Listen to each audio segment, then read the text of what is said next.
Ciao ragazzi e bentornati sul canale. Oggi, come avete visto dal titolo, ci occupiamo dell'HP Reverb G2. Il G2 è un visore veramente controverso, ha diviso l'opinione degli acquirenti in maniera netta. C'è chi lo ha amato e chi lo ha odiato. Io lo possiedo da ormai 3 mesi e cercherò quindi di darvi le mie impressioni a lungo termine. Ci sono alcuni aspetti nettamente positivi ed altri invece negativi che cercherò di raccontarvi nel corso della recensione. Trascurerò purtroppo l'aspetto controller in quanto non sono un grandissimo esperto. Vi lascio ad un minuto di unboxing e ci vediamo qui tra poco e vi racconterò tutto su questo HP Reverb G2.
Parlando dell'HP Reverb G2 non si può che iniziare dal suo fantastico display, un display da 2.89 pollici con una risoluzione di 2160x2160 pixel per occhio, valori eccezionali che lo pongono ai vertici della categoria con i suoi 1057 ppi.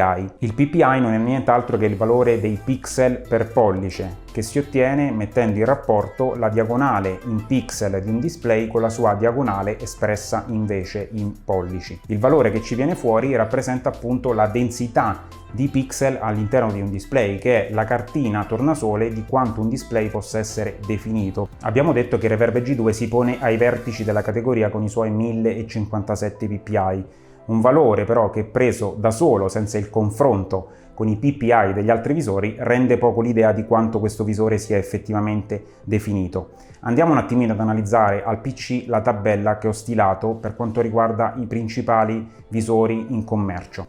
All'interno di questa tabella ho cercato di inserire tutti i visori attualmente più utilizzati sui simulatori. Mancano all'appello l'HP Reverb G1, che ha la stessa identica densità di pixel del G2, e il Quest 2, del quale purtroppo non ho trovato le specifiche dettagliate. Andando ad analizzare i ppi o pixel per pollice all'interno della tabella, partirei con il confronto tra l'HP Reverb G2 e l'Oculus Rift CV1, il primo Oculus messo in commercio nel 2016. Dalla tabella il valore di ppi dell'Oculus Rift CV1 è pari a 445, che se confrontati con i 1057 dell'HP Reverb G2 ci potrebbero far credere in maniera erronea però che l'Oculus Rift CV1 si veda 2 volte peggio rispetto al Reverb G2. Dico erroneamente perché l'Oculus CV1 monta un display con matrice Pentile e non RGB. La matrice RGB si differenzia in maniera sostanziale da quella Pentile per l'organizzazione dei subpixel. Nella matrice RGB infatti i subpixel sono organizzati in maniera ordinata, abbiamo quindi un'alternanza di pixel rossi, verdi e blu.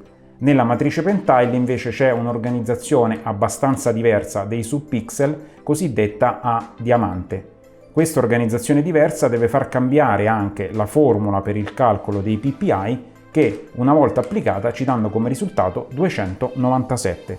Se confrontiamo adesso 297 ppi dell'Oculus Rift CV1 con i 1057 del Reverb G2, ci rendiamo conto di come il Reverb G2 sia più di 3 volte qualitativamente migliore rispetto all'Oculus Rift CV1. Analizzando i valori di pixel per pollice all'interno della tabella ci rendiamo conto che il Reverb G2 ha una densità di pixel di circa il 45-46% più alta rispetto ai suoi competitor, quindi Rift S e Valve Index. Questa differenza sostanziale si traduce in una qualità di immagine nettamente superiore e vi dà più o meno l'idea di quale sia lo step per chi proviene da Valve Index e Rift S e decide di rivolgersi ed acquistare un HP Reverb G2. Parlando sempre di risoluzione, l'ultimo doveroso appunto va fatto allo screen door. Lo screen door non è nient'altro che l'effetto zanzariera, ovvero la possibilità di vedere la griglia dei pixel sia orizzontale che verticale all'interno di un display per la realtà virtuale. L'effetto screen door era abbastanza invadente in visori vecchi come ad esempio il Rift CV1, è presente ancora su visori come il Valve Index e il Rift S, mentre è abbastanza ridotto in visori come l'HP Reverb G1. Sul G2 secondo me HP ha lavorato bene, probabilmente migliorando il processo produttivo di questi display, portando quindi l'effetto screen door ai minimi termini. Chiuderei l'ampio capitolo riguardante il display parlandovi della resa cromatica di questo HP Reverb G2. Anche in questo caso grande plauso va fatto ad HP per aver migliorato notevolmente la resa cromatica di questo display rispetto a quello del Reverb G1. Qui è stato fatto un gran lavoro di color grading, la calibrazione del display è eccellente e ci sono ottime notizie per quanto riguarda il contrasto e il microcontrasto che è aumentato notevolmente. Quindi resa cromatica, contrasto uniti insieme alla risoluzione ci offrono un'esperienza secondo me impareggiabile almeno ad oggi dal punto di vista della qualità visiva sulla realtà virtuale. Passiamo ad un capitolo un pochino più spinoso, ovvero le lenti. Le lenti sono lo strumento che ci permette di mettere a fuoco un display posizionato a pochi centimetri dal nostro viso. L'occhio umano infatti non riesce a mettere a fuoco oggetti posti a meno di 25 cm, quindi ci vogliono delle lenti particolari per farci mettere a fuoco in maniera il più nitida possibile un oggetto come un display del genere posto a 3-4 cm dal nostro occhio. Anche sul discorso lenti si nota il progresso fatto da HP rispetto al predecessore. In questo caso parte del merito va anche a Valve, che ha collaborato con HP nella produzione sia della parte ottica, quindi le lenti, sia nel comparto audio che però analizzeremo più avanti. Tutti i visori in commercio montano delle lenti definite Fresnel. Le lenti Fresnel differiscono dalle classiche lenti sferiche diottriche proprio per la forma della superficie. Le lenti sferiche infatti hanno una classica superficie a forma sferica, mentre sulle lenti Fresnel la superficie è frazionata in scalini. Questa particolare architettura delle lenti è visibile osservando la lente sulla superficie. Si riescono ad osservare infatti una serie di cerchi concentrici che vanno ad aumentare di diametro a partire dal centro e avvicinandosi ai bordi della lente. L'adozione delle lenti Fresnel al posto delle classiche lenti sferiche diottriche è resa necessaria per ridurre gli ingombri e soprattutto il peso. Vi ho parlato della struttura interna delle lenti per introdurre un argomento abbastanza complicato da spiegare a parole, ossia lo sweet spot. Sweet spot l'ho visto tradotto in italiano come punto dolce, è una traduzione oltretutto errata e che non aggiunge alcun tipo di informazione dal punto di vista dell'utilizzatore poco esperto. Lo sweet spot può essere tradotto come punto di messa a fuoco ottimale. Il punto di messa a fuoco ottimale all'interno di questi visori, tutti i visori, non solo il Reverb G2, corrisponde ai primi 3-4 cerchi concentrici che abbiamo visto prima sulla lente. Man mano infatti che ci si sposta verso i margini della lente, la messa a fuoco degrada e sui bordi è praticamente nulla. Lo sweet spot su Reverb G2 è abbastanza ridotto, io ho avuto qualche difficoltà ad abituarmi soprattutto venendo da Valve Index. Il Valve Index lo trovavo meglio dal punto di vista dello sweet spot probabilmente sia per le dimensioni delle lenti, per una qualità probabilmente superiore della lente Fresnel e anche per una ridotta risoluzione. Infatti il Reverb G2 essendo più definito probabilmente mette in luce i difetti delle lenti. Nella zona centrale infatti si ha una messa a fuoco praticamente ottimale, ma appena si sposta l'occhio a destra, a sinistra, in alto e in basso si ha purtroppo un po' di sfocatura. Ne ho sentite e lette di tutti i colori per quanto riguarda lo sweet spot dei Reverb G2. C'è chi come me ha avuto problemi ad adattarsi e c'è invece chi, pur provenendo da Valve, non ha avuto alcun tipo di problema. Utilizzando in maniera continuativa il Reverb G2, complice il fatto che ho dovuto inviare all'assistenza il Valve Index, mi sono definitivamente abituato a questo tipo di problema. Evidentemente con l'allenamento sono riuscito in qualche modo ad acquisire nuovi automatismi da guidare in maniera assolutamente naturale. Vi ho detto del passo in avanti compiuto da HP per quanto riguarda l'argomento lenti. Questo è stato fatto non solo nel migliorare la qualità ottica della lente stessa, ma anche nell'aggiungere un fattore discriminante importante come l'IPD, ovvero la regolazione della distanza interpupillare. Su Reverb G1 infatti questa regolazione veniva fatta solo a livello software e escludeva l'utilizzo di quel visore a persone con IPD o troppo stretti o troppo larghi. L'introduzione della regolazione manuale dell'IPD è sicuramente una caratteristica molto apprezzata perché riesce in maniera abbastanza precisa a regolare la distanza interpupillare e adattare quindi il visore a tutte le tipologie di viso e di occhi. Un appunto doveroso va fatto però alla qualità dello slider per la regolazione dell'IPD. Questo risulta di qualità secondo me molto più bassa rispetto a quello presente sul Valve Index.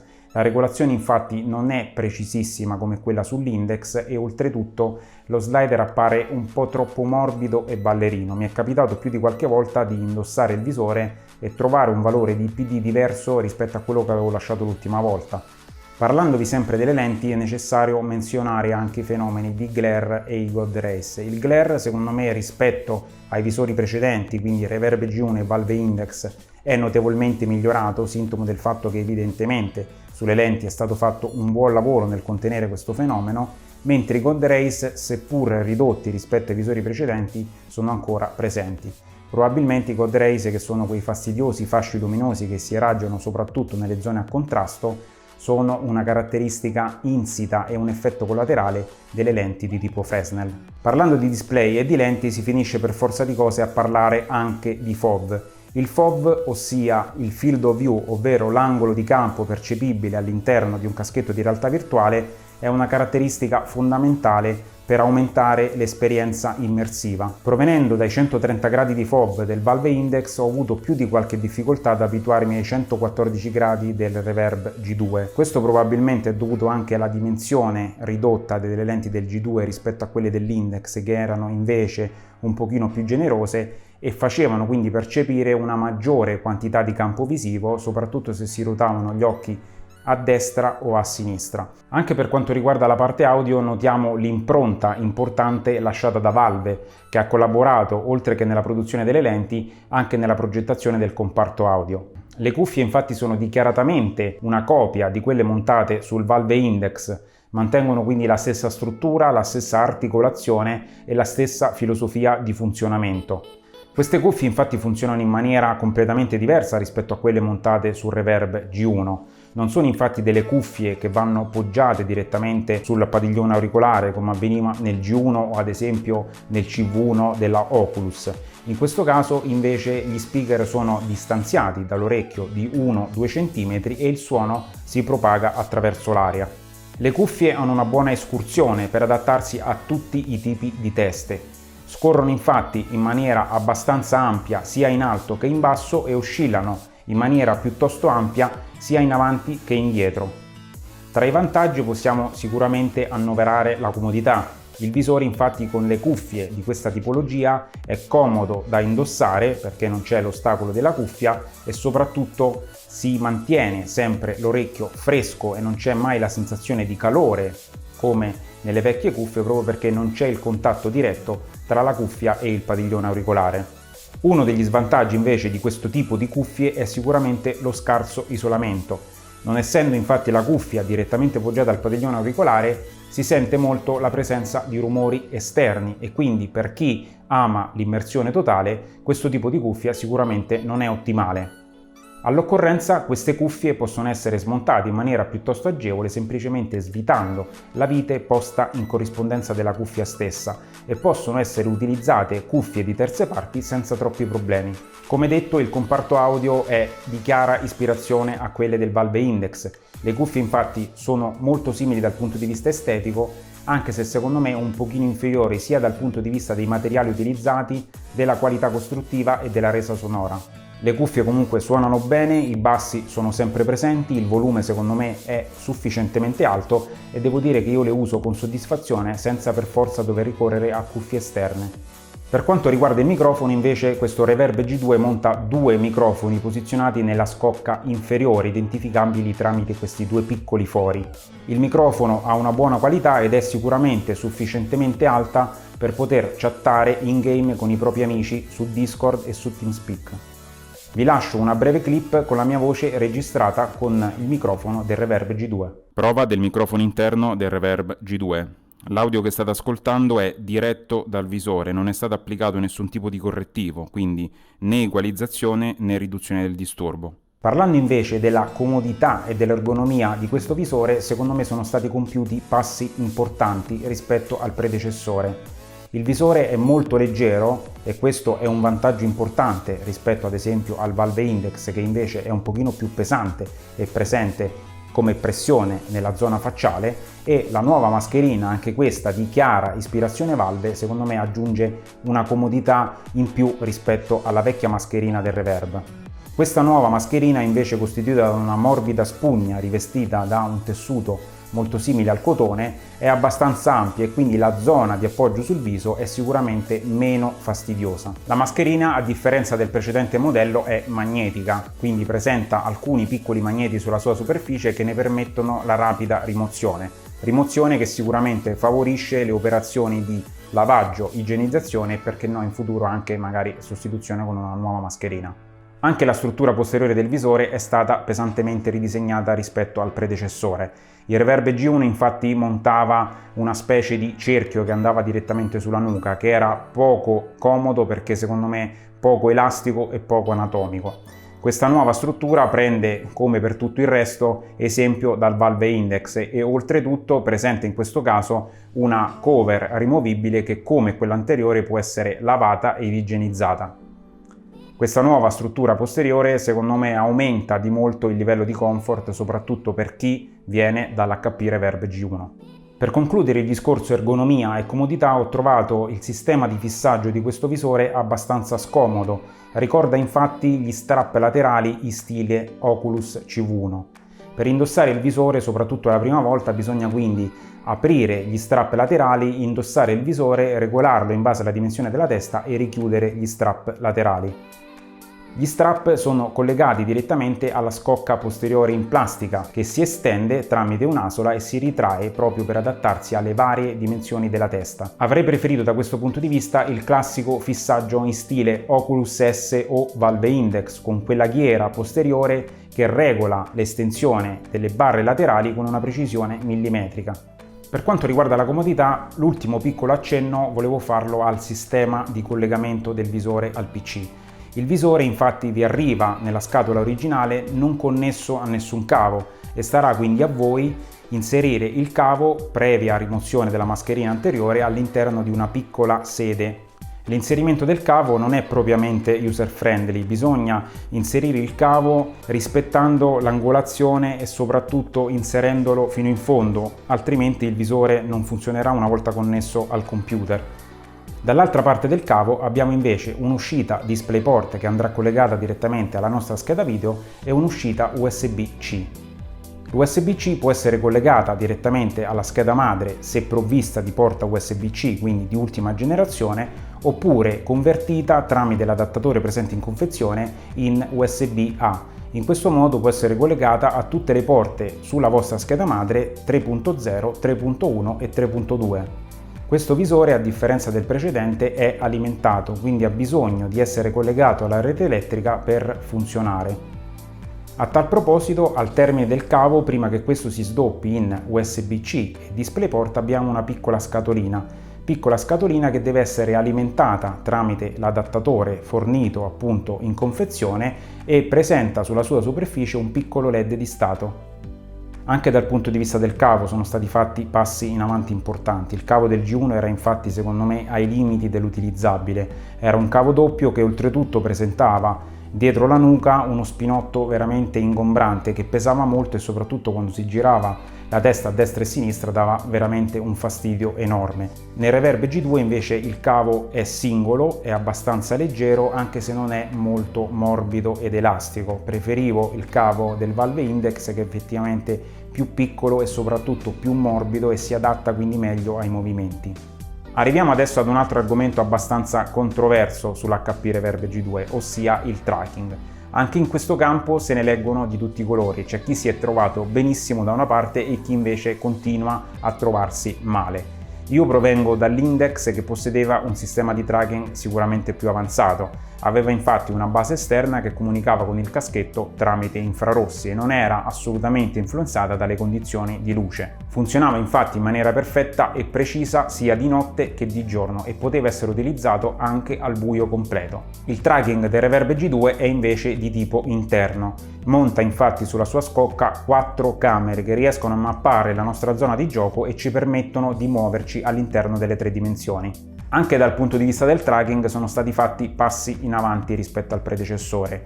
Il G1 infatti montava solamente 2 camere poste nella scocca anteriore. Sul G2 sono state aggiunte 2 camere nella scocca laterale che guardano verso il basso e migliorano sia il movimento della testa nelle 3 dimensioni sia la percezione dei controller, soprattutto se tenuti in basso.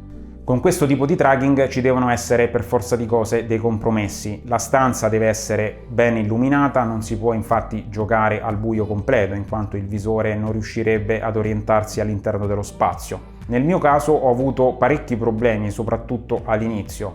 Ogni volta infatti che entravo in iRacing mi trovavo vincolato alla macchina virtuale, quindi se mi spostavo a destra, a sinistra, avanti e indietro, tutto il cockpit si spostava insieme a me.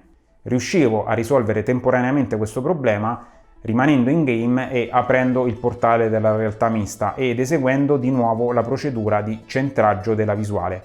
Recentemente sono riuscito, forse in maniera fortunosa, a risolvere anche questo inconveniente. Ho effettuato infatti una pulizia profonda sia di tutta la suite di SteamVR sia della parte del portale di realtà mista di Windows. Dopo la disinstallazione e la reinstallazione, onestamente non ho avuto più problemi di perdita di tracking e orientamento nello spazio.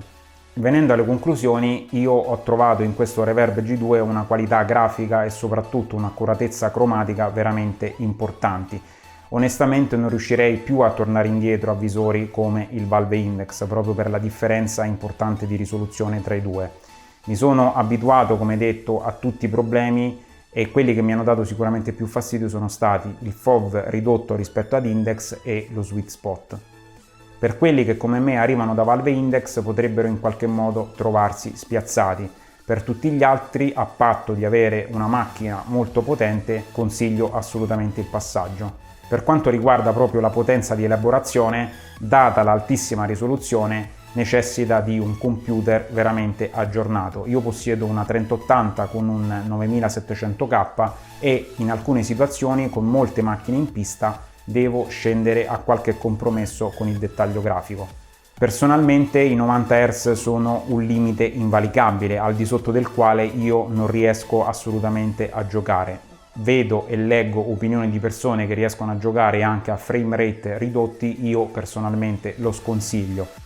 Recensire un prodotto come il Reverb G2 o qualsiasi altro visore è veramente molto complicato e soprattutto complicato è fornire all'osservatore un giudizio puramente oggettivo, scevro da qualsiasi condizionamento di tipo soggettivo.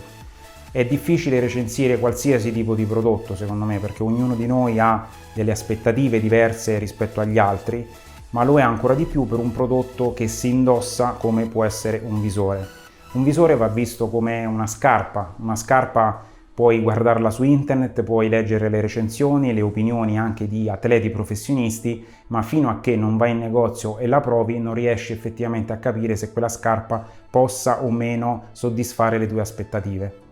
L'unico consiglio sensato da dare in questo caso è di provare assolutamente il visore. Fatevelo prestare da un amico o meglio ancora acquistatelo su Amazon. Così avrete 30 giorni di tempo per provarlo e vedere se effettivamente risponde alle vostre aspettative. Con questo ragazzi credo che sia veramente tutto. Spero di non avervi annoiato e che la recensione vi abbia dato in qualche modo l'occasione di ragionare su alcuni aspetti e magari, perché no, offerto qualche spunto importante se siete alla ricerca e siete in procinto di acquistare un Reverb G2. Ci sono parecchie novità in arrivo sul canale, ci vedremo sicuramente a breve con una prossima recensione e per oggi vi auguro buona giornata.